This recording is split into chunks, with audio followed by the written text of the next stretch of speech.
अगर आपके बच्चे की आईसाइट वीक हो रही है तो सबसे पहला काम है आप आई डॉक्टर के पास जाएं और उसका पूरे टेस्ट कराएं। आई डॉक्टर या ऑप्टिशियन? ऑप्टिशियन नहीं, optician will not do the diagnosis. Optician will give you the eye glasses कि भैया 2 नंबर लग रहा, 3 नंबर लग रहा है, लगा लो। नहीं, ऑप्टिशियन के पास नहीं जाना। ये गलती बहुत लोग करते हैं और इसलिए बहुत सारी बीमारियां जो होती हैं उनको पेरेंट्स को पता ही नहीं लग पाता कि हमारे बच्चे को ये प्रॉब्लम है। बच्चों को तो स्क्रीन से दूर रखो जितना लंबा रख सकते हो। पर सर बच्चे तो खाना ही नहीं खा रहे आजकल बिना मोबाइल देखे। जब आप स्क्रीन पे देख रहे हैं, कॉन्सेंट्रेट कर रहे हैं and you are eating food, तो वो जो माइंड और बॉडी का ना वो एडजस्टमेंट बैलेंस नहीं बन पाता और सिर्फ आप खा रहे हैं, ठीक है, लेकिन उसकी वजह से डाइजेशन जो है बच्चों का वो ख़राब हो रहा है और उसकी वजह से कॉन्स्टिपेशन भी बहुत हो रहा है, उनको और प्रॉब्लम्स भी आ रही हैं। क्या ऐसी चीज़ें हैं जिसमें एलोपैथ कहता है कि हमारे पास कोई सॉल्यूशन नहीं है और आयुर्वेद कहता है कि नहीं हमारे पास सॉल्यूशन है? देखिए 80% ऑफ द आई डिजीजेस जिसमें एलोपैथ में कोई ट्रीटमेंट नहीं है। एलोपैथ में ट्रीटमेंट है कैटरेक्ट का, उस पर हम लेंस बदल के लेंस डालते हैं। बहुत सारे इंस्टाग्राम इन्फ्लुएंसर्स हैं जो कि आयुर्वेद को काफी रन डाउन करते हैं। उन इन्फ्लुएंसर्स को भी आपको क्या कहना है, क्या ये जो दोनों साइंस है ये इतना आपस में क्यों भिड़ती है? आई डोंट नो, हमारी तो कोई फाइट नहीं है किसी भी साइंस के साथ। आई थिंक कि जब आपको किसी चीज़ के बारे में नहीं पता हो तो हमें नहीं बोलना चाहिए।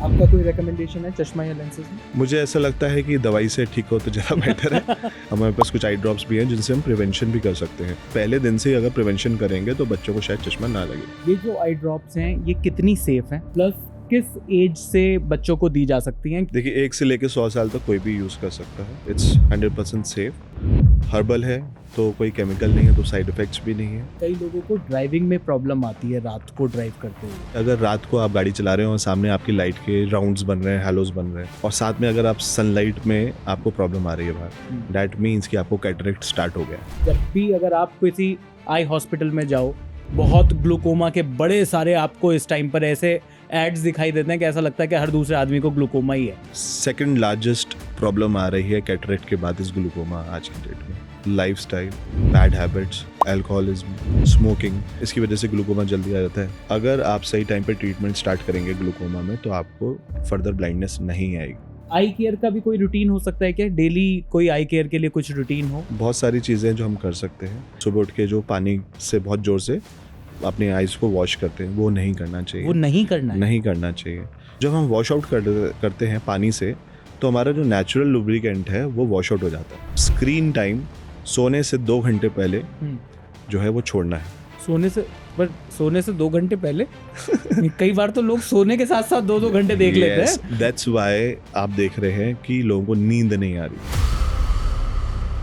डिम लाइट में पढ़ने से आपकी आंखें खराब हो जाती है। बिल्कुल हो जाती है, ये फैक्ट है, क्योंकि आपको पीछे से अगर लाइट नहीं मिलेगी अच्छी, जो आपका रेटिना है उस पर इमेज बिल्कुल सही से नहीं पड़ेगी। तो जो लोग बड़ी बड़ी पढ़ाइयाँ कर रहे हैं, बच्चे भी या फिर जो अगर यूपीएससी की तैयारी कर रहे हैं, प्रॉपर लाइट्स आर इंपॉर्टेंट। तो प्रॉपर लाइट्स होनी चाहिए जहाँ पर आप, specially from the back side. हम सबकी मम्मियाँ कहती हैं कि भाई इस मोबाइल फोन से ना दूर रहो, क्योंकि ये मोबाइल फोन ज्यादा देखोगे तो आपको डॉक्टर के पास जाना पड़ जाएगा। आज हमारे साथ इस पॉडकास्ट में डॉक्टर साहब खुद हैं और वो मतलब आप देखिए कि मोबाइल पर ही आप इस वीडियो को देख रहे होगे और उसमें अब आप समझोगे कि ये मोबाइल खतरे की निशानी है, ये मोबाइल प्रॉब्लम है या फिर बहुत सारी और भी प्रॉब्लम्स है। डॉक्टर साहब, thank you so much for coming on this podcast. Thank you. Doctor साहब, मोबाइल से ही शुरू करते हैं और आंखें सबके लिए बहुत इंपॉर्टेंट हैं, लेकिन ये जो स्क्रीन टाइम जो हम लोगों का बढ़ता जा रहा है, जो हम लगातार इंस्टाग्राम, फेसबुक, व्हाट्सएप, और सिर्फ बच्चे क्यों, अब तो पेरेंट्स भी मतलब उनका भी स्क्रीन टाइम बच्चों के स्क्रीन टाइम को टक्कर ही दे रहा है। क्या किया जा सकता है इसको रिड्यूस करने के लिए? क्या बैड इफेक्ट्स हैं और क्या वाकई में बहुत ज़्यादा बैड इफेक्ट्स हैं क्या इसके? अगर देखें पिछले 10 साल से तो आई have seen a lot of changes. बच्चों की अगर मैं बात करूं तो आज से 10 साल पहले जब जो पेशेंट्स मेरे पास आते थे उसमें बच्चों की जो था, बच्चे बहुत कम आते थे जी।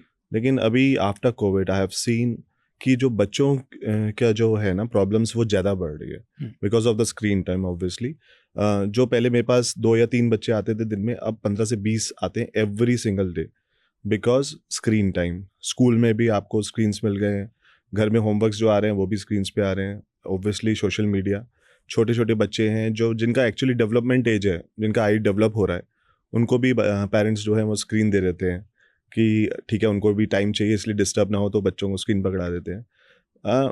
ऐसा है कि उससे लोग बच्चे सीख भी रहे हैं बट द प्रॉब्लम इज कि उनकी आईज बहुत ज़्यादा ख़राब हो रही हैं और मायोपिक केसेस जो हैं वो बहुत ज़्यादा बढ़े हैं बच्चों में।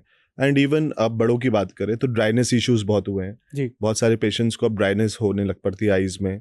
बहुत उनको ऐसा लगता है कि हम आंखें बंद करके रहें because of the screen time, air conditioning. तो ये जो है इफेक्ट बहुत ज़्यादा आ रहा है, और ऐसा नहीं इंडिया में, ऑल ओवर द वर्ल्ड अभी इसमें प्रॉब्लम्स आ रहे हैं। रिसेंटली एक स्टडी आई है कनाडा से जिसमें उन्होंने स्कूल के बच्चों के आई टेस्ट कराए हैं और देखा है पिछले 5 साल में क्या फ़र्क आया। तो अभी जो पोजीशन है that is 50% of the kids in the class are having myopic problems, उनको चश्मे लग रहे हैं। एंड दे आर प्लानिंग कि स्कूल्स में एटलीस्ट जो डिजिटल जो ऑरा आ गया है यहाँ पे पूरे वर्ल्ड में उसको कम करें और बच्चों को दोबारा प्रिंट्स पे या पेपर्स पे या बुक्स पे लेके जाएं। तो ये प्रॉब्लम तो सबसे ज़्यादा हो गया अभी। आपने पोस्ट कोविड की बात करी डॉक्टर, तो उस टाइम पर तो सब लोग ऑनलाइन क्लासेस में थे और मुझे याद है कि बहुत छोटी उम्र के बच्चों को भी ना चाहते हुए भी एक्सपोज करना पड़ा। yes.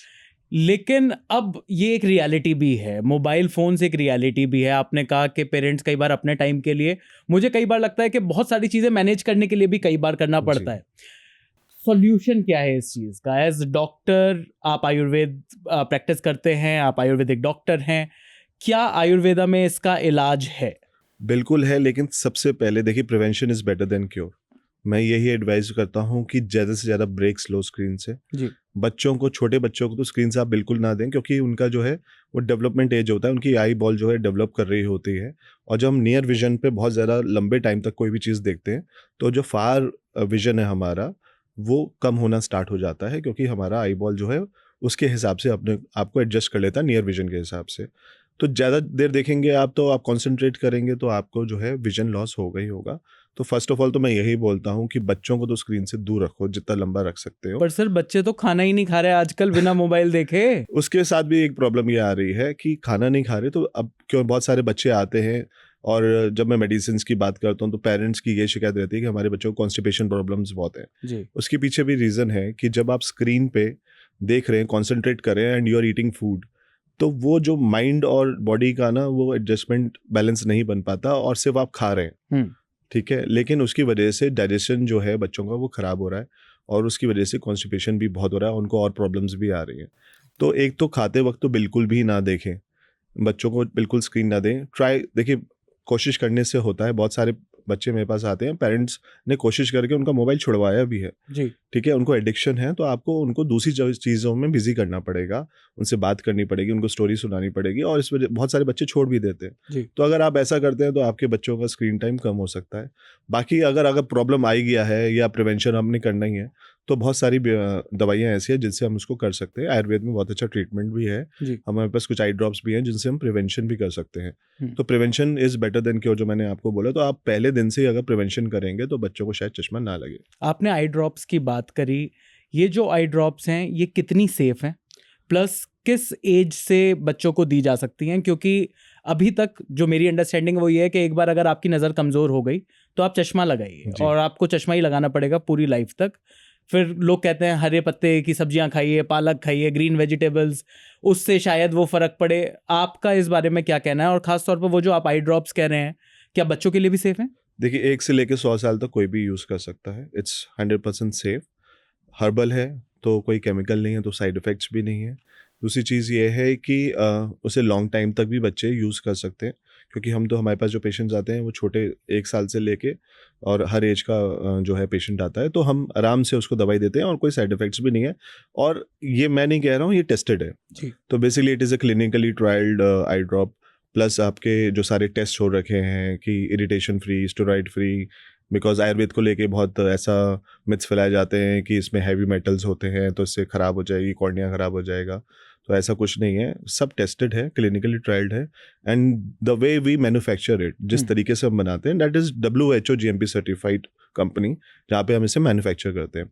एंड इस आई ड्रॉप को COPP भी मिला हुआ, that is certificate of a pharmaceutical product, जो हमारी हेल्थ मिनिस्ट्री देती है after doing all the test. तो वो सारे टेस्ट हो रखे हैं, इट्स ऑलरेडी सेफ। और ऐसा नहीं है कि अभी से, it's like from last 40 years it is in the market. तो आराम से लोग यूज़ कर रहे हैं 40 साल से, तो आज तक किसी को ऐसा कोई साइड इफेक्ट नहीं आया, तो सब यूज़ कर सकते हैं जी। बाकी जो आपने कहा कि खाने की बात है, हरी सब्जियां, yes it is good, green vegetables are important, बादाम का यूज़ कर सकते हैं, बट इससे चश्मा नहीं उतरेगा खाने से। अच्छा। ऑब्वियसली इट कैन मेंटेन, आपको विटामिन की ज़रूरत है, आई साइट में विटामिन ए का बहुत बड़ा रोल होता है, but it can maintain, but वो आपको ठीक नहीं कर देगा। ठीक करने के लिए then you need medicine. Ayurveda की मेडिसिन से क्या चश्मा उतारा जा सकता है? 40 to 50% बच्चों में, लोगों में चश्मा उतरता भी है। नंबर सभी के कम होते हैं जी। और जितना हम ठीक करते हैं फिर स्टेबल भी रहता है, क्योंकि स्टेबिलिटी भी इंपॉर्टेंट है कि आज ठीक हो गया लेकिन 2 साल बाद फिर चश्मा आ गया तो उसका कोई फायदा नहीं है। जी। तो स्टेबिलिटी बहुत इंपॉर्टेंट है, लाइफस्टाइल बहुत इंपॉर्टेंट है। अब क्योंकि बहुत सारे ऐसे हैं जिनको हम ठीक करते हैं, चश्मा उतरते हैं बिकॉज, लेकिन उनको डायबिटीज़ है, वो कंट्रोल में नहीं है, ब्लड प्रेशर कंट्रोल में नहीं है। तो लाइफस्टाइल, वाइटल्स, आपकी फूड हैबिट्स, आपकी हैबिट्स, सब कुछ बहुत ज़्यादा इंपॉर्टेंट रोल रखते हैं अब किसी चीज़ को सेव करने के लिए। दवाइयों से भी सेफ होगा और आपको अपना लाइफस्टाइल भी बेटर करना पड़ेगा। डॉक्टर साहब, आपने डायबिटीज़ की बात करी, उस पर भी मैं थोड़ी देर में आऊँगा, क्योंकि जब भी अगर आप किसी आई हॉस्पिटल में जाओ, बहुत ग्लूकोमा के बड़े सारे आपको इस टाइम पर ऐसे एड्स दिखाई देते हैं कि ऐसा लगता है कि हर दूसरे आदमी को ग्लूकोमा ही है। लेकिन उस पर जाने से पहले मैं आपसे ये पूछना चाहता हूँ, बहुत सारे इंस्टाग्राम इन्फ्लुएंसर्स हैं जो कि आयुर्वेद को काफ़ी रन डाउन करते हैं। आपका इस बारे में क्या कहना है, क्योंकि आपने कहा क्लिनिकली टेस्टेड भी है, और उन इन्फ्लुएंसर्स को भी आपको क्या कहना है, क्या ये जो दोनों साइंस है ये इतना आपस में क्यों भिड़ती हैं? आई डोंट नो, हमारी तो कोई फाइट नहीं है किसी भी साइंस के साथ, because what we are doing we know better. आज मैं बोलूँ कि एलोपैथ में ऐसा होता है, उनके डॉक्टर ये कर रहे हैं, ऐसा कर रहे हैं, नहीं, because I can't say it, because I have not studied it. जी। मेरी पढ़ाई नहीं है, मैंने उसमें नॉलेज नहीं ली है। ऐसे ही मैं उनसे कहना चाहूँगा कि आपने आयुर्वेद को पढ़ा नहीं है, आपको उसके बारे में नॉलेज नहीं है, तो आई थिंक कि जब आपको किसी चीज़ के बारे में नहीं पता हो तो हमें नहीं बोलना चाहिए। लेकिन ये तो आपको मालूम है, बहुत सालों से चलता आ रहा है जी। Ayurveda versus allopathic. मुझे ऐसा लगता है कि आप आयुर्वेद में कुछ अच्छा कर रहे हैं, हमारा जो बेस्ट चीज़ है वो है हमारे पेशेंट। जी। अगर वो ठीक हो रहा है ना तो आपको किसी को कुछ कहने की ज़रूरत नहीं है। और फ्रॉम लास्ट 40 ईयर्स हमने लाखों पेशेंट ठीक करे हैं, आज वो खुश हैं। बहुत सारे लोग हैं जो ब्लाइंडनेस से बचे हैं। बहुत सारी हेरिडिटी बीमारियां होती हैं जैसे रेटिनाइटिस पिगमेंटोजा, जिसमें खानदानी प्रॉब्लम चलती हुई आ रही होती है। तो फैमिली में कितने लोग ब्लाइंड होते हैं, ठीक है, विद एज वो ब्लाइंड होना शुरू हो जाते हैं। पहले रात को उनको दिखना बंद होता है, फिर दिन में भी दिखना बंद होता है। तो अगर आप ऐसे लोगों को ठीक करके उनको ब्लाइंडनेस से बचाते हैं तो वो हमारे लिए जो है वही रिजल्ट है, ठीक है ना। तो इसलिए किसी से कोई कॉम्पिटिशन नहीं है। Allopath has their work, they are best in surgeries. जी। आयुर्वेद की बात करें तो हम मेडिसिन से चीज़ों को ठीक करते हैं, we are best in medicine without any side effects. हम लाइफस्टाइल चेंजेस पे बात करते हैं, हम रूट कॉज की बात करते हैं, ठीक है। अगर पेशेंट आपके पास आया तो सिर्फ बीमारी देख के उसका उस टाइम इलाज नहीं करना है, उसका रूट कॉज जानना बहुत इंपॉर्टेंट है, किस वजह से बीमारी हो रही है। जी। तो आयुर्वेद सब चीज़ों को, ओवरऑल हेल्थ को ठीक करता है, और जब एंड रिजल्ट आता है तो उसमें जो है वो स्टेबिलिटी आती है, लाइफ लॉन्ग के लिए प्रॉब्लम सॉल्व होती है। तो इसलिए हमारी कोई एज सच एलोपैथिक आयुर्वेदा इस पे हम बात ही नहीं करते। हम क्या बेस्ट दे रहे हैं पेशेंट को, दैट इज रिक्वायर्ड। मैं अभी लेटली अपनी मदर को लेकर गया था आई हॉस्पिटल, और उनको मोतियाबिंद की प्रॉब्लम थी। वहाँ पर जाकर पता चला कि शायद रेटिना डीजेनरेशन भी है। उन्होंने कहा इसका कोई सॉल्यूशन नहीं है। क्या ऐसी चीज़ें हैं जिसमें एलोपैथ कहता है कि हमारे पास कोई सॉल्यूशन नहीं है और आयुर्वेद कहता है कि नहीं हमारे पास सॉल्यूशन है? देखिए 80% ऑफ द आई डिजीजेस जिसमें एलोपैथ में कोई ट्रीटमेंट नहीं है। एलोपैथ में ट्रीटमेंट है कैटरेक्ट का, उस पर हम लेंस बदल के लेंस डालते हैं, या फिर 18 साल के बाद अगर आपको चश्मा लगा है तो आपको चश्मा उतरवाना है तो आप कॉस्मेटिक सर्जरी लेजिक करा सकते हैं। लेकिन लेजिक के लिए भी आपके पास कॉम्प्लिकेशंस नहीं होने चाहिए।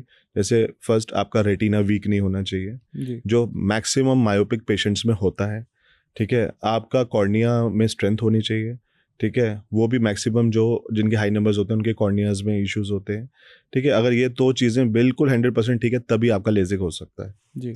तो बहुत सारे बच्चे हैं जो वेट करते हैं 18 साल तक और उनको पता चलता है हमारा पर्दा कमज़ोर है तो अब तो हमारा हो ही नहीं सकता। इन दैट केस डॉक्टर उनको 18 साल की उम्र में ही एक आर्टिफिशियल लेंस डाल देता है।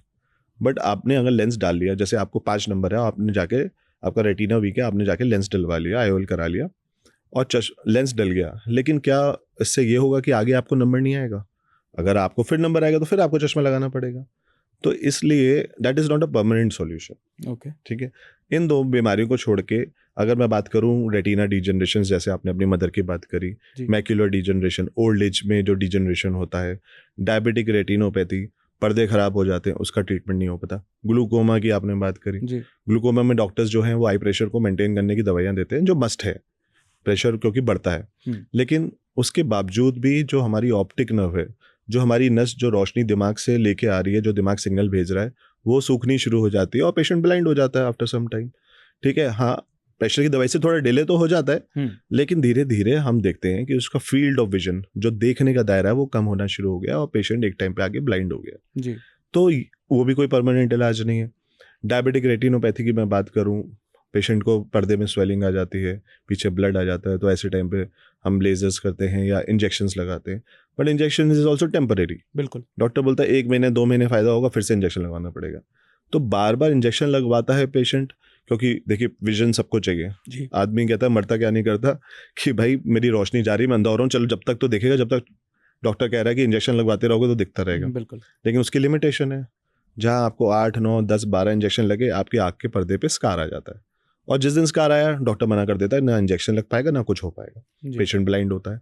तो एंड रिजल्ट्स अगर हम देखें इन सब बीमारियों के, ग्लूकोमा की बात करूं मैं, मैकुलर डिजेनरेशन की बात करूं, डायबिटिक रेटिनोपैथी की बात करूं, या कलर ब्लाइंडनेस की बात करूं, बहुत हाई नंबर्स हैं, बहुत हाई नंबर्स हैं यहाँ पे आपके। तो रेटिना डिटैचमेंट के चांसेस बढ़ जाते हैं, पर्दा गिर जाता है आपका। तो आपने कोई हैवी एक्सरसाइज कर ली, जोर से चिल्ला दिया, जोर से छींक मार दी, कोई गमला या कुछ उठा लिया, सूटकेस उठा लिया, रेटिना गिर जाता है आपका। देन फिर again you have to go for surgeries, उसका भी सक्सेस रेट बहुत कम है। तो ये सब जो चीज़ें हैं ये बहुत आम हैं, लेकिन आम आदमी को पता नहीं है। ठीक है, और because I have seen you know इसके बीमारी और लोग कितना जो है परेशान हो रहे हैं इस चीज़ को लेके। तो इन सब चीज़ों में एलोपैथ में देयर इज नो ट्रीटमेंट।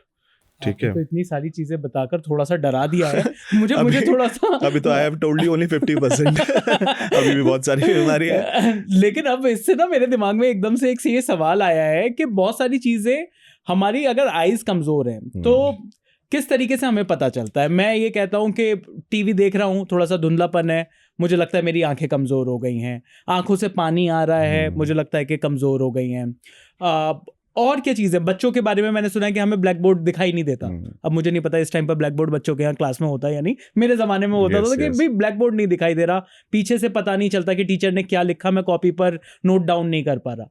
और ऐसी क्या चीज़ें हैं जहाँ पर पता चल जाए कि भाई आपकी आइज के साथ प्रॉब्लम है and you need some medical attention to it? देखिए, अगर बच्चों की बात करें तो मैक्सिमम पेरेंट्स को तब पता चलता है जब स्कूल से शिकायत आती है कि आपका बच्चा जो है वो सही से क्लास वर्क नोट नहीं कर रहा। बिल्कुल, ठीक है ना।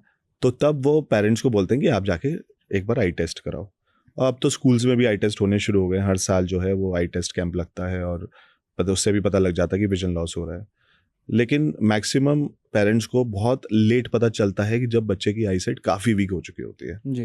क्योंकि बच्चे भी डरते हैं, क्योंकि उन्हें टीवी देखना होता है ना, तो उन्हें स्क्रीन का यूज़ करना होता है, तो वो डरते हैं, बताते नहीं है पेरेंट्स को कि हमारे को प्रॉब्लम हो रही है देखने में।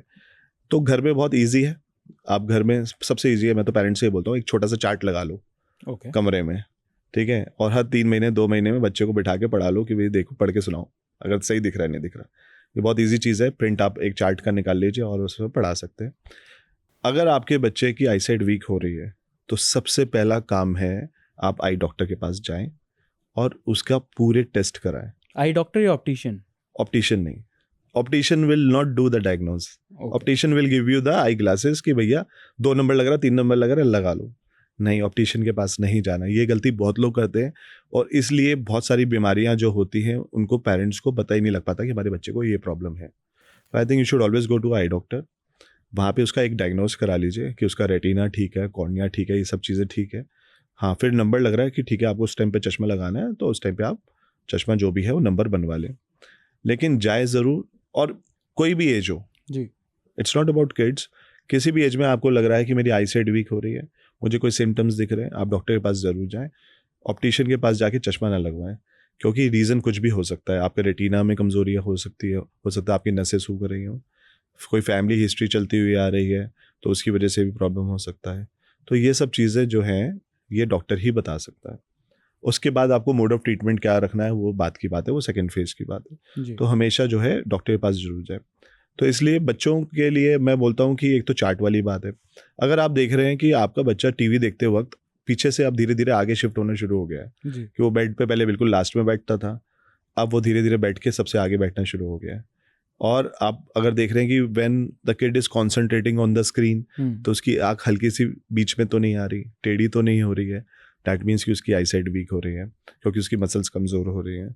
तो ये सब छोटी छोटी चीज़ें हैं जो आप घर पे फाइंड आउट कर सकते हैं बच्चों के साथ कि हाँ कुछ प्रॉब्लम आ रहा है बच्चों को, ठीक है। Okay. और जैसे ही अगर आपको लगता है ऐसा कुछ प्रॉब्लम है, मैं तो वैसे भी बोलता हूँ कि प्रॉब्लम नहीं भी आ रही है तो बच्चों को हर साल जाके अपना आई टेस्ट तो जरूर करवाना चाहिए, Okay. ठीक है। अगर जितना स्टार्टिंग में आपको पकड़ में आएगी प्रॉब्लम, उतना ही आप इजीली आगे बच सकते हैं।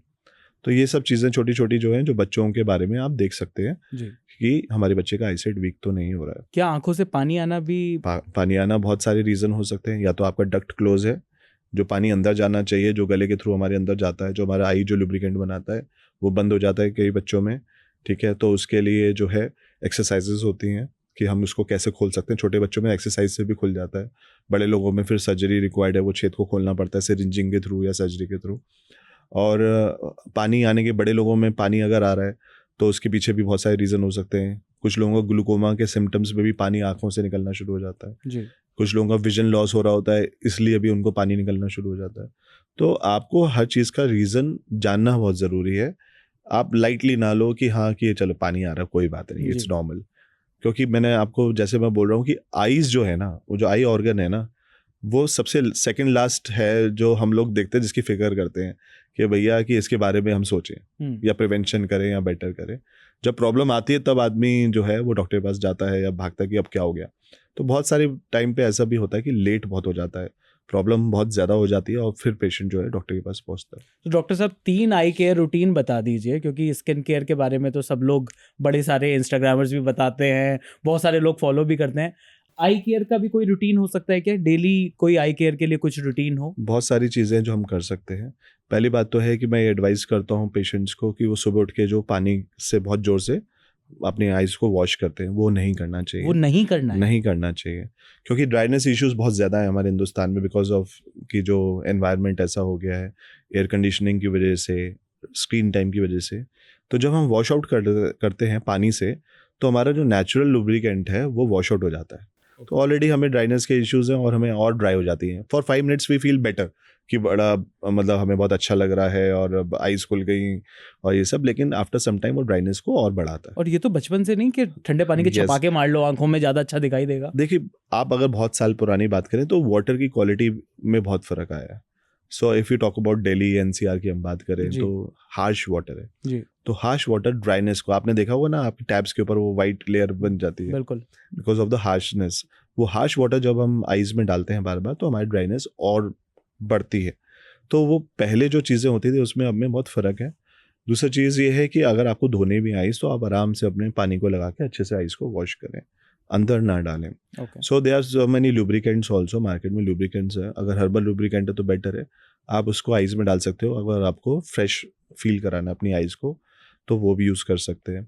दूसरी चीज़ है कि जब हम स्क्रीन देखते हैं तो हमें गैप्स लेने बहुत इंपॉर्टेंट है। तो पूरा दिन, क्योंकि आपका डेली रूटीन, आप तो मॉर्निंग जो है, हमारा कॉल भी अब मोबाइल के साथ स्टार्ट हो रहा है, तो स्क्रीन अगर आप देख रहे हैं तो गैप्स बहुत लीजिए। लंबे टाइम तक मत देखो आप, चाहे आप टीवी देख रहे हो, चाहे मोबाइल या लैपटॉप जो भी यूज़ कर रहे हो।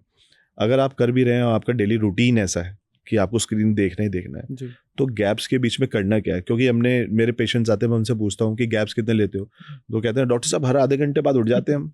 बट आधे घंटे बाद करते क्या है, लैपटॉप से उठ के मोबाइल शुरू हो जाता है कि मोबाइल में हम दूसरी चीज़ में, तो स्क्रीन से गैप नहीं हो रहा है, ठीक है। तो अगर आप स्क्रीन से गैप ले रहे हो तो गैप में आपको क्या करना है। गैप में आपको जो है 20-20-20 रूल है, आपको अपनी आइज़ को 20 बार ब्लिंक करना है। ओके। ब्लिंक क्यों कह रहा हूँ, क्योंकि जब हम स्क्रीन पे होते हैं तो हमारा ब्लिंक रेट कम हो जाता है। So it is already 30 to 40 times in a minute हमारा ब्लिंक करती है आइज़ नॉर्मली, बट हम स्क्रीन जब देखते हैं तो it comes down to 3 to 4 times only, क्योंकि हमारा सारा कॉन्सेंट्रेशन स्क्रीन पे होता है। बिल्कुल। तो जब हम अपनी आइज़ को ब्लिंक नहीं करेंगे तो नेचुरल जो हमारी आइज़ का फिनोमेना है, जो लुब्रिकेंट को बनाता है, जब हम ब्लिंक करते हैं तो लुब्रिकेंट बनना बंद हो जाता है और हमारे ग्लैंड्स जो ड्राई होने शुरू हो जाते हैं। इसकी वजह से ड्राइनेस इश्यूज बहुत ज़्यादा हो जाते हैं। जी। तो फिर आपको फिटीक लगता है, आप देखेंगे स्क्रीन से, आप 1 घंटे बाद उठेंगे तो आपको लगेगा बहुत आइज़ में फिटीक हो रहा है, बहुत ड्राइनेस हो रही है, कुछ चाहिए या मैं थोड़ी देर बंद कर लूँ, वो इसी वजह से होता है। तो अगर आप ब्लिंक करेंगे तो नेचुरल जो लुब्रिकेंट है वो बनना स्टार्ट रहेगा, और उसके बाद आप 20 सेकेंड्स का ब्रेक लें और 20 फीट की दूरी पे कोई भी ऑब्जेक्ट को देखें। उससे क्या होगा, जब आप नियर विजन को देख रहे हैं तो हमारी आई बॉल, जो मैंने आपको बोला था, आई जो है वो एडजस्ट हो गई है उसके हिसाब से। लेकिन आप दूर का कोई डिस्टेंस की चीज़ देखेंगे तो जो है एडजस्टमेंट ठीक रहेगा, दूर का और फार का विजन जो और नज़दीक का जो है वो बराबर पे एडजस्ट करती रहेगी आइज़। तो ये सब चीज़ें जो है आप फॉलो करेंगे अगर, तो आपका जो है विजन जो है कम कम होगा और ड्राइनेस के इश्यूज भी जो है जो अभी बहुत ज़्यादा हो रहे हैं लोगों में वो कम हो जाएंगे। तो ये चीज़ें जब फॉलो कर रहे हैं, रात को जब आप आ रहे हैं तो अपने आइज़ को अच्छे से वॉश करें, मतलब जैसे मैंने पानी नहीं मारना, वॉश करके सोएं, क्योंकि डस्ट पार्टिकल्स, ये पार्टिकल्स बहुत हमारी आइज़ में पड़ते हैं। जी। तो ऐसे बहुत सारे ऐसे लोग हैं जिनको पता नहीं चलता कोई डस्ट पार्टिकल है, लेकिन रात को अगर वो सो जाते हैं तो सुबह उनको बहुत ज़्यादा इरिटेशन बढ़ जाती है। तो आइज़ को अच्छे से वॉश करके फिर सोएं, और स्क्रीन टाइम सोने से 2 घंटे पहले जो है वो छोड़ना है। सोने से 2 घंटे पहले? कई बार तो लोग सोने के साथ साथ 2-2 घंटे देख लेते हैं। दैट्स व्हाई आप देख रहे हैं कि लोगों को नींद नहीं आ रही जी, है ना। लोग कहते हैं हमें लेट नाइट तक नींद नहीं आती। उसके पीछे रीज़न है, साइंटिफिक रीज़न है, क्योंकि हमारा जो मेलाटोनिन जो हार्मोन है जो स्लीप को लेके आता है वो लाइट से एडजस्ट होता है।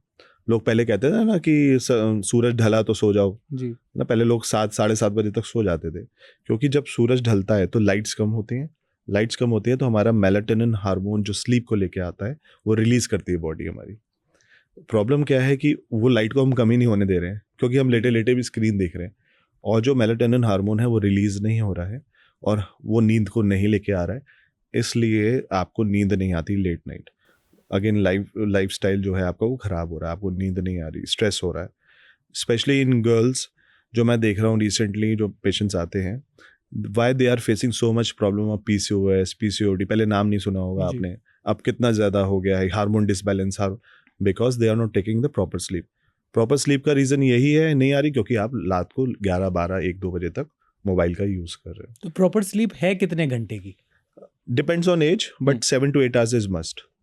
अच्छा, और वो जो लोग कहते हैं कि हम तो सिर्फ 4 घंटे सोते हैं, ठीक है, but I think it's not a good idea, क्योंकि जो लोग कहते हैं 4 घंटे सोते हैं उनकी लाइफ में स्ट्रेस भी बहुत ज़्यादा है जी। और आगे चल के कम एज में उनको डिजनरेशंस भी हो रहे हैं और बीमारियां भी लग रही हैं। इसलिए diabetes, blood pressure, young age लोगों को 40 के बाद it's very common now, blood pressure, they are using medicine. बहुत सारे पेशेंट्स आते हैं मेरे पास, वो कहते हैं, मैं उनसे पूछता हूँ 40 BP है, बोले हाँ हम तो दवाई खा रहे हैं जी। पहले आपने सुना होगा 60, 65, 70 के बाद लोग BP की दवाई शुरू करते थे। अब 4 घंटे सो गए तो फिर यही होगा।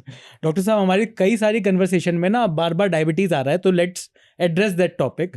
इंडिया को वैसे डायबिटीज कैपिटल भी कहा जाता है पूरे वर्ल्ड की, पर डायबिटीज का आंखों के साथ जो डायरेक्ट जो रिलेशन है वो कितना इम्पैक्ट करता है, और डायबिटिक पेशेंट्स और क्या कर सकते हैं अपनी आंखों की और ज़्यादा देखभाल करने के लिए, वो थोड़ा बताएं। सबसे पहले तो डायबिटिक कंट्रोल करना ज़रूरी है। अगर आप डायबिटीज़ कंट्रोल नहीं कर रहे तो आपकी आंखों को ख़राब होने से कोई नहीं बचा सकता, ठीक है। और अगर आपको साथ में आप हाइपरटेंसिव भी हैं तो उससे बहुत डेंजरस कॉम्बिनेशन है, then it will going to affect your eyes hardly. और प्रॉब्लम ये है कि जब एक बार आपकी आइज़ में ब्लड आना स्टार्ट हो गया, जिसे हम विट्रस हैमरेज कहते हैं, क्योंकि आपकी जो हमें डायबिटीज़ है तो हमारी जो ब्लड वेसल्स हमारी रेटिना पे हैं वो धीरे धीरे कमज़ोर होनी शुरू हो जाते हैं बिकॉज ऑफ हाई डायबिटीज़। और तब अगर आपको BP एकदम से बढ़ता है तो उसमें हैमरेज आ जाता है, वो जो है फट जाती है और ब्लड आ जाता है हमारे आइज़ के पर्दे पे, और एकदम से आपको रात को आप सही सोए बिल्कुल ठीक था, सुबह उठे BP बढ़ा रात को, तो आपको जो है ब्लड आ गया पूरी आइज़ में, पर्दे पे आपको दिखना बंद हो गया, जिसको लाल लाल कहते हैं कि थोड़ा सा आंखों में। कुछ लोगों को आगे आ जाता है फ्रंट में, वो अलार्मिंग है कि BP बढ़ा तो फ्रंट में आ गया, तो वो हैमरेज जो है वो आगे आया। लेकिन कुछ लोगों को पीछे पर्दे पे आता है, तो वो पर्दे पे जब आता है तो आपको दिखना बंद हो जाता है क्योंकि ब्लड है पीछे पर्दे पे। देन इट टेक्स टाइम, वो धीरे धीरे सूखता है। 50% लोगों में थोड़ा सा विजन वापस आता है, 50% में विजन आता ही नहीं है। अगर वो नहीं सूख रहा और ब्लड जो है लीकेज पूरी टाइम हो रहा है तो आपकी जो है विजन जा सकता है। तो आपके पर्दे पे सूजन आ जाती है, डायबिटिक रेटिनोपैथी हम जिसे कहते हैं। तो डायरेक्ट लिंक है आँखों से, और सबसे पहले मोस्ट ऑफ द टाइम आँखों पे ही इफेक्ट आता है लोगों के, ठीक है। आपने सुना होगा ब्रेन स्ट्रोक आ गया, क्यों आ गया? ब्लड का जो हैमरेज हुआ। ऐसी आइज़ में भी रेटिना पे हैमरेजेस होते हैं, तो वो बहुत इंपॉर्टेंट है आपको डायबिटीज़ कंट्रोल करना। और अभी मैक्सिमम जो पेशेंट है डायबिटीज़ वाले, उनको प्रॉब्लम आइज़ में आ ही रही है, और इन दैट केस फिर हमें उनको ट्रीटमेंट्स देने पड़ते हैं, दवाइयों से हम ठीक करते हैं, बट पेशेंट को ये बोला जाता है कि अगर आप डायबिटीज़ कंट्रोल नहीं करेंगे तो it will be very difficult to cure. तो अगर आप डायबिटीज़ अपना कंट्रोल करेंगे, लाइफस्टाइल ठीक करेंगे, तो आंखों को हम बचा सकते हैं और उनके विजन को भी वापस ला सकते हैं। ग्लूकोमा पर आते हैं डॉक्टर साहब, ये जो क्या वाकई में सबसे बड़ी महामारी है क्या ये इंडिया में? क्योंकि आई हॉस्पिटल में पहुंचकर तो ऐसा लगता है कि ये वाकई में इससे बचकर तो निकलना बड़ा मुश्किल है। सेकंड लार्जेस्ट प्रॉब्लम आ रही है कैटरेक्ट के बाद इस ग्लूकोमा आज की डेट में, ठीक है। Again lifestyle, bad habits, alcoholism, smoking, ठीक है, इसकी वजह से ग्लूकोमा जल्दी आ जाता है। फैमिली हिस्ट्री तो इंपॉर्टेंट है ही कि अगर आपकी फैमिली में आपके फादर मदर को है तो जल्दी आ सकता है बच्चों में। तो ऐसे टाइम पे बच्चों को, अगर उनके पेरेंट्स को है प्रॉब्लम, तो बच्चों को अपना आई टेस्ट और आई प्रेशर टेस्ट कराते रहना चाहिए। ग्लूकोमा बहुत तेज़ी से बढ़ रहा है। प्रॉब्लम क्या है कि अगर हम बात करें, अगेन एलोपैथ में बात करें, तो हम उसमें क्या मोड ऑफ ट्रीटमेंट करते हैं। अगर आपको ग्लूकोमा है तो आपका आई का प्रेशर बढ़ रहा है, और प्रेशर बढ़ने के लिए डॉक्टर्स जो है प्रेशर को कम करने के आई ड्रॉप्स देते हैं जी। बस वहाँ पे खेल खत्म हो जाता है कि आपका प्रेशर, डॉक्टर बोलता है प्रेशर ठीक रहेगा, रोशनी नहीं जाएगी, बट ऐसा नहीं होता। प्रेशर कंट्रोल रहने के बाद भी आपकी ऑप्टिक नर्व जो है वो धीरे धीरे ड्राई होनी शुरू हो जाती है, सूखनी शुरू हो जाती है।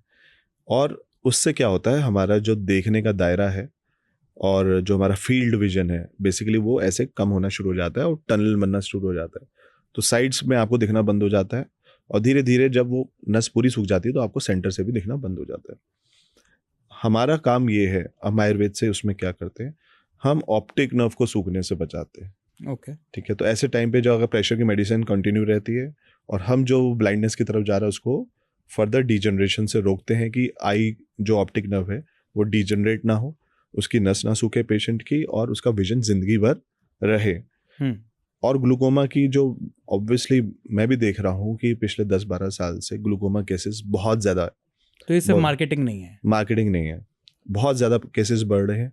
आई प्रेशर बहुत तेज़ी से बढ़ रहा है। अगेन लाइफस्टाइल, 4 घंटे सोना जो आपने कहा था, तो बहुत सारे रीजंस है यार ग्लूकोमा के भी। तो अगर हम अपने लाइफस्टाइल को बेटर करें और ग्लूकोमा अगर आपको आ गया और सही टाइम पे ट्रीटमेंट स्टार्ट करें।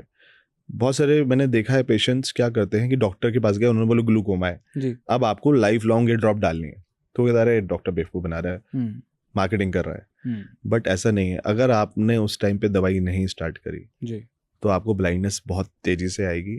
और होता है ऐसा, आई have scene 30 years old, 40 years old, वो बाद में कहते हैं कि हमने सीरियस नहीं ले लिया, 2-3 साल हमने, पता चला था हमें 3 साल पहले, बट हमने ड्रॉप नहीं डाली, तो वो उनको जो है ऑप्टिक नर्व बहुत तेज़ी से सूखता है, वो ब्लाइंड हो जाते हैं। अच्छा, मैं तो ये सोच रहा था सिर्फ 70-80 साल वालों के साथ नहीं नहीं नहीं नहीं नहीं नहीं, पहले ऐसा होता था। अच्छा।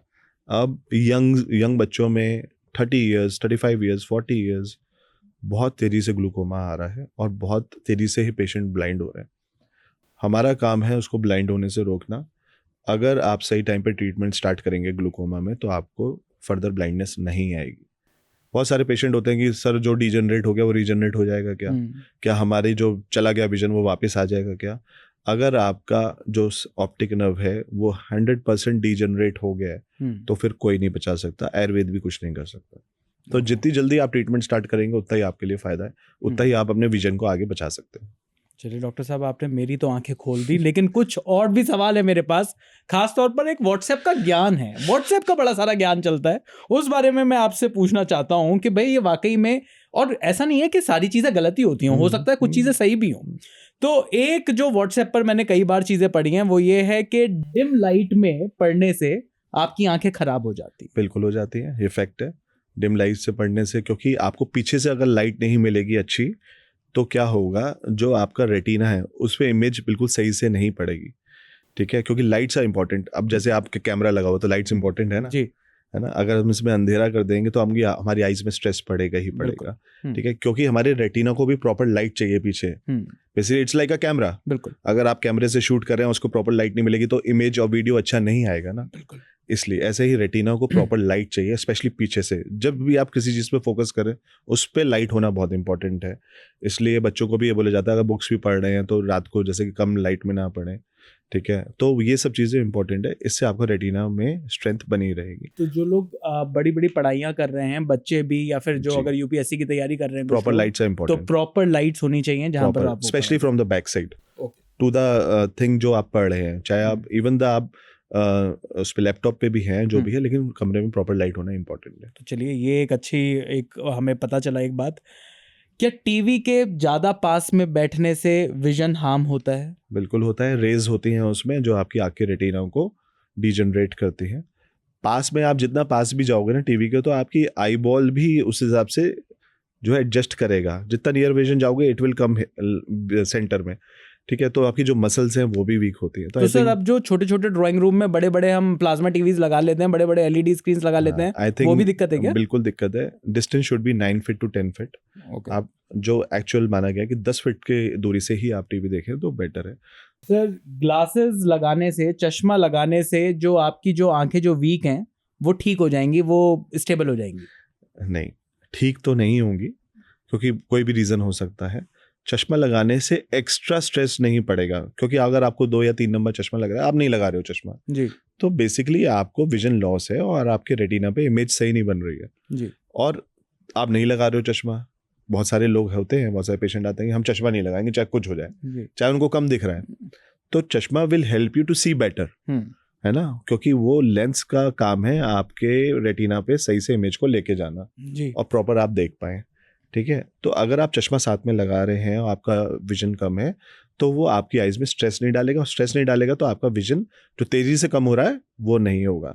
लेकिन उसमें ऐसा नहीं है कि आपने 2 नंबर लगा लिया तो अब 2 नंबर ही रहेगा हमेशा। It can go to 3, it can go to 4, वो अलग प्रॉब्लम्स है, ठीक है। लेकिन अगर आप चश्मा लगाएंगे तो यू कैन फील बेटर, आपका जो डेली रूटीन है उसमें आपको अच्छा दिखेगा। एक सवाल ये भी है कि लेंस लगाना क्या चश्मे लगाने से बेटर है? Again if it suits you, अगर आपको लेंस सूट कर रहा है और आपको जो है कोई इरिटेशन नहीं हो रही, उससे कोई पानी नहीं आ रहा, या आपको कंफर्टेबल है, तो दोनों अपने प्रोज एंड कॉन्स है। चश्मे का अपना नुकसान भी है, फायदा है, और चश्मे का क्या नुकसान है? बहुत सारे नुकसान है। आप एसी गाड़ी में बैठते हैं, बाहर निकलते हैं क्या होता है भाप आ जाती है, इरिटेशन होती है आपको। If you playing any sport तो आपका जो पूरा फील्ड है विजन का आप नहीं कर पाते, क्योंकि आपको मुंह घुमाना पड़ता है उसके लिए, आइज के साथ साथ, है ना। अगर आइज घुमाएंगे तो लेंस आउट हो जाएगा चश्मे का, तो आपको कम दिखेगा। तो आपको कोई भी स्पोर्ट, आप क्रिकेट खेल रहे हैं, कुछ भी कर रहे हैं, तो जब बच्चों को ऐसे करके पूरा देखना पड़ता है ना, तो चश्मे से प्रॉब्लम होती है, ठीक है। आपके नाक पे निशान आ जाते हैं, आपके कानों में दर्द स्टार्ट हो जाता है, ठीक है। अगर हैवी नंबर है तो इरिटेशन होती है। तो ये जो है नुकसान होता है। और लेंस से क्या प्रॉब्लम है? लेंस में क्या होता है, लेंस में फायदा एक ये होता है कि आपको प्रॉपर इमेज बन जाता है, क्योंकि बिल्कुल वो आपके कॉर्निया पे चिपका होता है जी। लेकिन अगेन आपको हाइजीन का बहुत वो उसमें ध्यान रखना पड़ता है, क्योंकि जरा सा भी आप हाइजीन सही से नहीं रखोगे, जो पानी है, लिक्विड है, लुब्रिकेंट है, वो उसको सही से आप साफ नहीं करोगे, लेंस को सही से नहीं रखोगे, कैरी सही से नहीं कर रहे हो, तो वो आपकी कॉर्निया को खराब कर सकता है। मतलब लेंस से इंजरी हो सकती है? बिल्कुल हो सकती है। बहुत सारे कॉर्निया जो है उसमें जो है ओपेसिटी आ जाती है, ठीक है। आपने लेंस को नहीं देखा और उसमें कोई फॉरेन पार्टिकल लग चिपका हुआ है, आपने लगा लिया जी, तो वो आपके स्क्रैच मारेगा कॉर्निया पे। तो ये सब चीजें हैं। तो लेकिन लेंस में फायदा ये होता है कि the field of vision gets better, again कि आपको चश्मा कैरी नहीं करना पड़ा, ये सब चीजें हैं। लेकिन अगर आपको सूट नहीं कर रहा तो मैं ये बोलता हूँ आप जबरदस्ती ना लगाएं। ओके। आपको इरिटेशन हो रही है बट आपको चश्मा नहीं लगाना, इसलिए आप लेंस यूज कर रहे हो, उससे क्या होगा कि कल को आपको परेशानी होगी, कॉर्निया खराब होगा। आपका कोई रिकमेंडेशन है चश्मा या लेंसेज में? मुझे ऐसा लगता है कि दवाई से ठीक हो तो ज़्यादा बेटर है। I think you should get rid of the problem rather than कि हाँ ठीक है अब तो ये लाइफ, आपने लाइफस्टाइल उसको ऐसा बना लिया, इसी के साथ जीना है। हाँ इसी के साथ जीना है। अगर आपको स्टार्टिंग में प्रॉब्लम आ रही है तो आप उससे बच सकते हो, आप चश्मा उतारवा सकते हो, अपना उतार सकते हो। For styling so many people use, बहुत सारे मैंने देखे हैं बच्चे वो चश्मा लगाते हैं स्टाइल के लिए, नंबर नहीं है तो भी लगाते हैं, जीरो पावर के आ रहे हैं। Yes it can help you to some extent कि आपको फॉरेन पार्टिकल्स, डस्ट पार्टिकल्स नहीं पड़ेगा, ठीक है, but don't get use to it, otherwise आपको अच्छा ही नहीं लगेगा मैंने चश्मे के। एक सवाल और है डॉक्टर साहब कि आई की एक्सरसाइज करने से चश्मा उतारा जा सकता है? नहीं, ऐसा कुछ नहीं होता। Eye exercise what can they do, they can always improve your muscle strength, okay, है ना। बहुत सारे लोगों को आपने देखा है कि आई से ठीक है लेकिन आंखों में दर्द है, उनके सर में हल्का सा दर्द है, ठीक है, डबल सा दिख रहा है उनको, इट्स जस्ट बिकॉज उनकी जो नसें हैं और उनका जो मसल है वो वीक है। तो आई एक्सरसाइज उसमें हेल्प करेगा आपको। बहुत सारे बच्चों को स्क्विंट आ जाता है, आपने देखा है कि कम एज में स्क्विंट आना स्टार्ट हो जाता है, बिकॉज उनको जो है एक आंख ज्यादा कमजोर होती है और एक ठीक होती है, जो हम एम्ब्लॉयपिक आई बोलते हैं या लेजी आई भी बोलते हैं। तो वहाँ पे आई एक्सरसाइज आर वेरी इंपॉर्टेंट, जो उनकी मसल्स को स्ट्रेंथ देगी।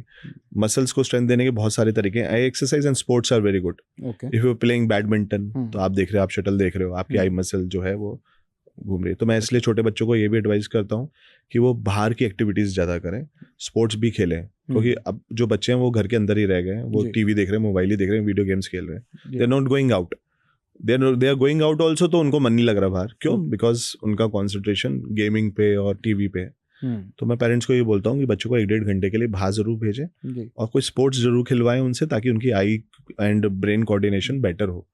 तो वो अच्छा है, उससे फ़ायदा मिलता है। डॉक्टर साहब, आपने स्क्विंट की बात करी, क्या आयुर्वेद में इसका भी इलाज है क्या? अगर छोटे बच्चे हैं तो अच्छा। हाँ, बड़े अगर हो गए हैं जैसे 8 years अबव, देन फिर नहीं हो सकता, क्योंकि मसल अपनी जगह बना लेता है। पर छोटे बच्चों में छोटे बच्चों में अगर 2 से लेके 5 से 6 साल तक के बच्चे हैं जी, और उनको स्टार्ट हो रहा है स्क्विंट, बिकॉज अगेन उसका रीजन जो है 80% आई साइड वीक होना ही है, कि एक आँख का नंबर 5 है, एक का 2 ही है। ओके। है ना? तो 2 नंबर वाला जो है 5 नंबर वाली आई को अट्रैक्ट करेगी अपनी तरफ, क्योंकि जो ब्रेन सिग्नल भेजेगा वो अच्छी आईज को भेजेगा।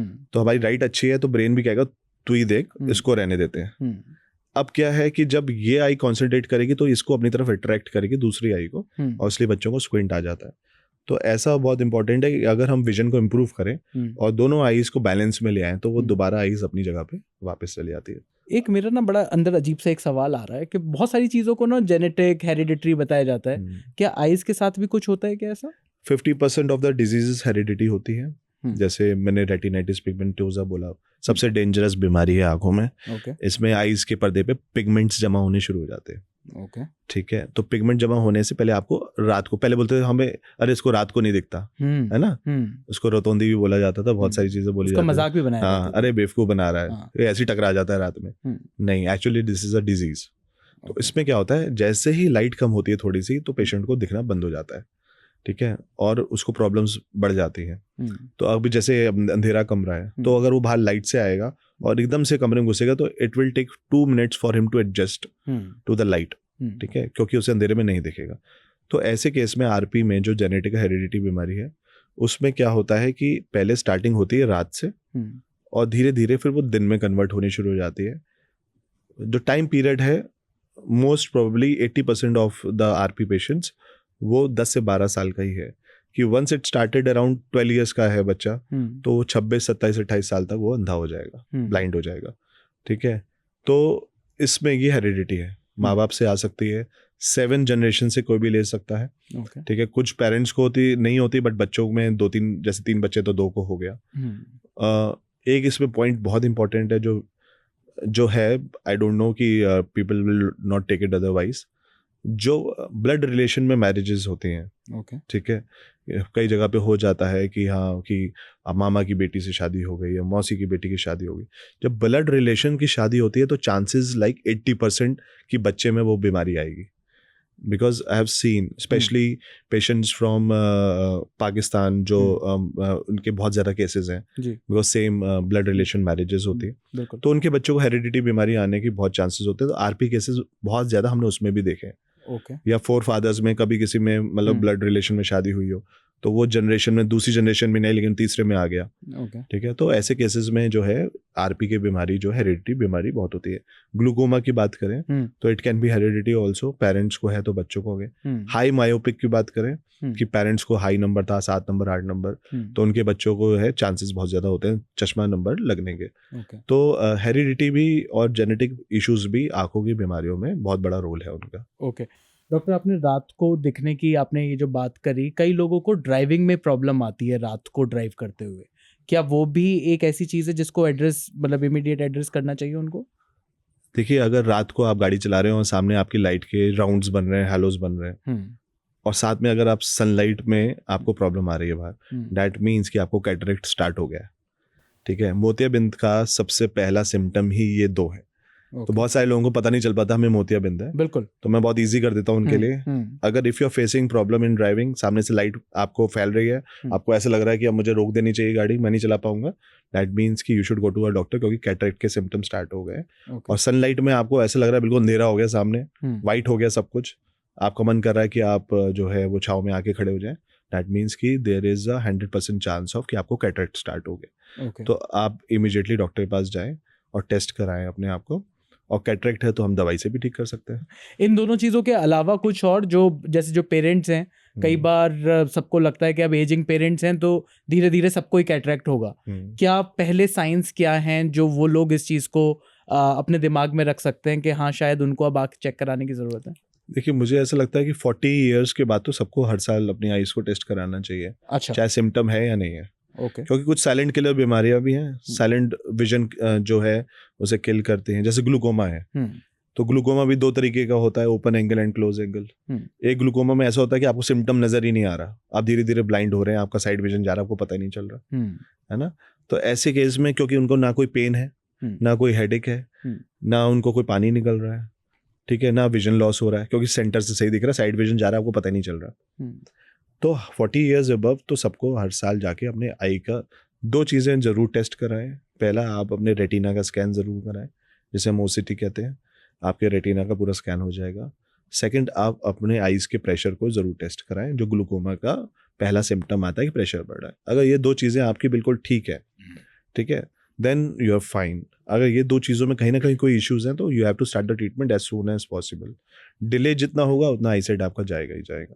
तो ये सब चीज़ें आप पेरेंट्स में भी, अगर आपको सनलाइट में प्रॉब्लम आ रही है, आपको दूर का देखने में प्रॉब्लम आ रही है, टीवी आप देख रहे हैं तो नीचे के वर्ड्स धुंधले होते जा रहे हैं, ठीक है, तो आप ज़रूर टेस्ट कराएं। कैटरेक्ट सर्जरी जिनकी हो चुकी है मैं उनको भी एडवाइस करता हूँ। अच्छा, लोग कहते हैं हमारी तो सर्जरी हो चुकी है, अब क्या है जी, नहीं, कैटरेक्ट सर्जरी के बाद भी आपको बीमारी, जैसे आपने बोला मैक्यूलर डिजनरेशन आपकी मदर, तो डायबिटिक हैं आप, तो पर्दा खराब हो रहा है, तो ये सब चीज़ें अगर आपकी कैटरेक्ट सर्जरी हो चुकी है और उसके बाद आपको प्रॉब्लम्स आ रहे हैं तो भी आपका आई टेस्ट, पर्दे की जांच करानी बहुत ज़रूरी है। और अगर आपको प्रॉब्लम आ रही है तो again we can cure it with the medicines also. तो जैसे ब्लड टेस्ट कराना बहुत ज़रूरी है साल में एक बार पता करने के लिए कि भाई आपकी बॉडी के साथ सब चीज़ें ठीक हैं या नहीं, तो आईज़ का भी उतना ही ध्यान रखना है। डॉक्टर साहब, इस पॉडकास्ट को एंड करने से पहले अगर मैं आपसे ये पूछना चाहूँ कि कुछ कॉमन मिस्टेक्स जो लोग करते हैं अपनी आई हेल्थ को का ध्यान नहीं रख पाने के लिए, वो क्या हैं, और कुछ जो आपके सजेशंस हैं? सबसे पहले तो व्हाट्सएप और इंस्टाग्राम और इन्फ्लुएंसर्स की रील्स को देख के अपनी आईज़ के साथ खेलना बंद करें, क्योंकि आई हैव सीन लॉट्स ऑफ, मैं तो खुद देखता हूँ और मैं सोचता हूँ कि लोग क्या बोल रहे हैं आईज को लेके, और लोग मानने को भी तैयार हैं। I have seen the comments also, people are taking it seriously. मैंने देखा अभी रिसेंटली एक डॉक्टर वो कह रहा था कि आँख की थूक लगाओ, आप थूक लगाओ आँखों में तो आपकी आँखें ठीक हो जाएंगी।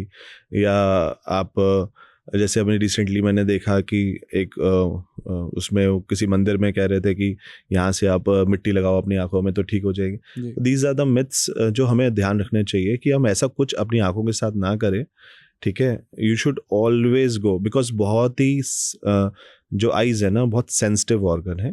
डोंट टेक इट कि किसी ने कुछ भी बोल दिया तो स्टार्ट करें। Always go to a professional doctor and आप उससे पूछें, समझें, ट्रीटमेंट आपको क्या करना है वो आप उसके बारे में जानकारी ज़रूर लें।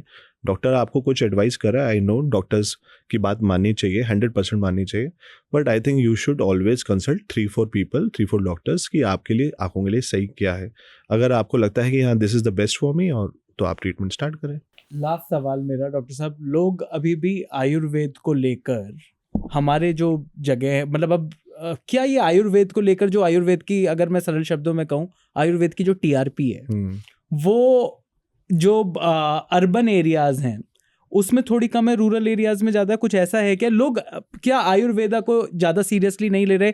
ये प्रॉब्लम है क्या? क्योंकि आयुर्वेद तो मेरे दादाजी आयुर्वेद रत्न थे, मुझे पता है कि किस तरीके से जो लोगों का विश्वास था उनमें वो बहुत ज़्यादा था, लेकिन क्या धीरे धीरे ये मार्केटिंग का खेल है? क्या कहाँ आयुर्वेद जो इंग्लिश मेडिकल साइंस से कहाँ पीछे रह रहा है? बहुत सारे रीज़न हैं। अब जैसे आप अर्बन की और रूरल की बात करो, ऐसा नहीं है। रिलीजियस वाइज भी बात करें और रिलीजन वाइज भी बात करें, और बात करें अगर आप साउथ इंडिया की बात करें तो वहाँ पे आयुर्वेद का बहुत बढ़िया स्कोप है, वहाँ पे लोग आयुर्वेद को फर्स्ट प्रायोरिटी देते हैं। If you talk about the Maharashtra region, वहाँ भी आयुर्वेद का बहुत स्कोप है, और वो धीरे धीरे शिफ्ट होके it's coming to this side also. कि अगर हम नॉर्थ इंडिया की बात करें, नॉर्थ इंडिया में थोड़ा कम स्कोप था, लोगों को ट्रस्ट कम था, ठीक है, क्योंकि बहुत सारे लोगों ने कम काम किया। पहले क्या होता था, आयुर्वेदिक डॉक्टर्स क्या करते थे कि वो अपना पढ़ाई करते थे and they shift to allopathy. जी। वो अपनी पढ़ाई के बाद सीधा एलोपैथिक हॉस्पिटल पहुंच के वहाँ पे प्रैक्टिस स्टार्ट कर देते थे, वहीं पे सीखते थे, आयुर्वेद प्रैक्टिस को आगे कंटिन्यू नहीं करते थे। तो इसके पीछे इसी वजह से जो है वो आयुर्वेद धीरे धीरे हल्का हल्का वैनिश होना स्टार्ट हो गया था। बट अभी क्या है कि अब उनको ये रियलाइजेशन हुआ है कि हमारी पैथी में भी they got that confidence also, because now people are doing very good in Ayurveda. आप कंपनीज की बात करें तो उसमें भी प्रोडक्शन और the way they are manufacturing the products और जो उनका क्लिनिकल ट्रायल्स हैं, ये सब चीज़ें बहुत अच्छे से अब आगे बढ़ रही हैं। तो वो कॉन्फिडेंस डॉक्टर्स में भी आया, अब उन्होंने प्रैक्टिस जो है आयुर्वेद को आगे बढ़ाने की सोची है, इसलिए अब वो धीरे धीरे बढ़ रहा है। इफ़ यू सी अब नंबर ऑफ डॉक्टर्स जो है वो आयुर्वेद में ज़्यादा बढ़ रहे हैं, ट्रीटमेंट्स जो है बहुत अच्छे अच्छे आ रहे हैं, बहुत अच्छे अच्छे ब्रांड्स हैं, जो एलोपैथ के भी ब्रांड है, मॉडर्न साइंस के, वो भी आयुर्वेद की तरफ शिफ्ट कर रहे हैं। जी। अभी रिसेंटली आपने देखा होगा, I have seen doctor Trehan's interview, तो उसमें उन्होंने सबसे पहले बोला कि ये दुनिया भर के जो मॉडर्न और ये कर लो वो कर लो, ये सब छोड़ो, साल में एक बार जाओ और अपना पंचकर्मा कराओ। जी। ठीक है ना। अब वो तो हार्ट स्पेशलिस्ट हैं, एलोपैथ के इतने बड़े डॉक्टर हैं। जी। Why he said that? Because he knows कि एक्चुअल जो स्ट्रेंथ है वो आयुर्वेद में कितनी है। तो अगर आप साल में एक बार पंचकर्मा करा रहे हो तो आपको फुल बॉडी रेजुविनेशन हो रहा है। जी। है ना। तो उससे आपकी बॉडी की बीमारियां और ये सब चीज़ें जो नहीं लग रही हैं, प्रिवेंशन। लाइफस्टाइल आयुर्वेद का जो है वो, अब लोग क्या वेगन की बात कर रहे हैं या वेजिटेरियन या वेगन में जाने की बात कर रहे हैं, इसलिए आयुर्वेद तो यही था ना। जी। ठीक है ना। तो Ayurveda is always a lifestyle changes, root cause problems को सॉल्व करना। तो अब आयुर्वेद पे लोगों का भरोसा बढ़ रहा है, एंड स्पेशली आफ्टर कोविड। जी। कोविड के बाद लोगों को जो है आयुर्वेद में ज़्यादा ट्रस्ट स्टार्ट हुआ, और लोग इसको अब चाहते हैं कि हम फैमिली में लेके आएँ। जी। And my vision also is there कि भैया आयुर्वेद को फर्स्ट प्रायोरिटी बनाओ। बिल्कुल। ठीक है। हाँ, सर्जरी जब रिक्वायर्ड है ऑब्वियसली करानी ही पड़ेगी, लेकिन छोटी छोटी प्रॉब्लम्स के लिए जो है आप मेडिसिन जो है मत लीजिए। आपने देखा अभी अमेरिका में बोला उन्होंने कि डोलो तो यहाँ पे लोग ऐसे खाते हैं जैसे कैंडी खा रहे हो। बिल्कुल। ठीक है, जिसके साइड इफेक्ट्स बहुत हैं। तो बहुत सारी ऐसी जो मेडिसिन हैं जो मॉडर्न साइंस में, वो आपके साइड इफेक्ट्स बहुत हैं। बिल्कुल। तो आई think you should always go for Ayurveda. उसमें देखो अगर आपको अच्छा इलाज मिल रहा है और सेफ इलाज मिल रहा है तो उसको करिए। पर there are lot of changes which जो हुए हैं इतने साल में, और स्पेशली जो मोदी जी जो हमारे प्राइम मिनिस्टर हैं, उन्होंने बहुत फोकस भी डाला है आयुर्वेद में। ठीक है, कि आयुर्वेद को कैसे आगे बढ़ाना है, हमारे देश की पैथी को कैसे आगे बढ़ाना है। तो आई थिंक धीरे धीरे चेंजेस होंगे और लोग भी अच्छा काम कर रहे हैं इसमें। लेकिन फिर मैं यही बोलना चाहूँगा स्पेशली टू आयुर्वेदिक डॉक्टर्स या आयुर्वेदिक ब्रांड्स हैं या और आ रहे हैं, आप पेशेंट को या लोगों को सच्चाई बताएं। ठीक है, market it, but market in A right way. बिल्कुल। ठीक है, क्योंकि लोगों का अब जो विश्वास बन रहा है वो बने रहना चाहिए, rather देन कि वो देख रहे हैं कि यार ये कुछ भी बोल रहा है। बिल्कुल। है ना।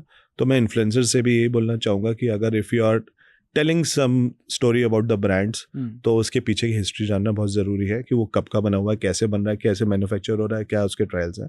तभी पेशेंट्स को बचाएं, क्योंकि पेशेंट तो आपकी बात पे दवाई ले रहा है और फिर उसको प्रॉब्लम्स आते हैं, तो उससे आयुर्वेद का नाम भी खराब होता है। जी। तो आई थिंक ये चीज़ें होना बहुत इंपॉर्टेंट है। तो आयुर्वेद में लोगों का विश्वास भी बढ़ रहा है, और डॉक्टर बासु आप जैसे लोगों की वजह से और ज़्यादा आयुर्वेद में लगातार विश्वास बढ़ता रहा है। थैंक यू सो मच इस पॉडकास्ट पे हमारे साथ आने के लिए। Thank you. आइज़ के बारे में हमने बहुत सारी बातें करी। अगर अभी भी आपके कुछ सवाल हैं तो वो आप कमेंट सेक्शन में छोड़कर जा सकते हैं, और हम डॉक्टर बासु के पास दोबारा जाएंगे आपके उन सवालों को लेने के लिए। बाकी सारे कंटेंट के लिए, चाहे वो क्रिकेट पर हो, एंटरटेनमेंट पर हो, आपके हेल्थ रिलेटेड कोई भी कंटेंट हो, सारा कंटेंट मिलेगा आपको जी स्विच पर। तो जी स्विच को सब्सक्राइब कर लीजिए। यूट्यूब, फेसबुक और इंस्टाग्राम पर हमारा हैंडल है @ZSwitch। Thanks for watching this video.